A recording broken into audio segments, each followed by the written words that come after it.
சவாலுக்கு தயார்னா சவாலுக்கு 1% என்ன 30% அதிகமா வாங்குறோம். நாம் தமிழர் என்கின்ற கட்சி 2024 பின்னாடி இருக்காங்க. நீ பாரு, எத்தனை நாளைக்கு வெறுப்பை விதைத்து ஒரு கட்சி நடத்த முடியாது. வெறுப்பை விதைத்து இளைஞர்கள்ட்ட, அதாவது நாம் தமிழர் கட்சி இன்னைக்கு அவர்களால் என்ன செய்ய முடியுங்கன்னா, மத்தியில் ஆட்சியில் இருக்காங்களா, மாநிலத்தில் ஆட்சிக்கு வரப்போறாங்களா, கொள்கைகள் என்ன, தனி மனித அடிப்படையில் எப்பவுமே சீமான் அவர்களுடைய கருத்துக்கு பல இடத்துல ஆதரவு சொல்லியிருக்கேன். எலெக்ஷன் ஒரு சாதாரண ஒரு எலெக்ஷன் கிடையாதுங்கன்னா, ஒரு மிக வித்தியாசமான ஒரு தேர்தல்.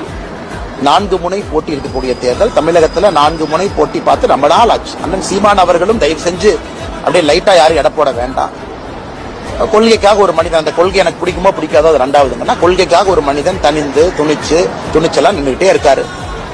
கேண்டிடேட்டை போட்டுக்கிட்டே இருக்காரு. தேர்தலுக்கு தேர்தல் நிற்கிறாரு. லோக்சபா தேர்தலுக்கு அவருக்கும் அந்த கட்சிக்கும் தேர்தலுக்கு சம்பந்தமே இல்லைன்னா கூட 8% ஓட்டு வாங்கியிருக்காரு.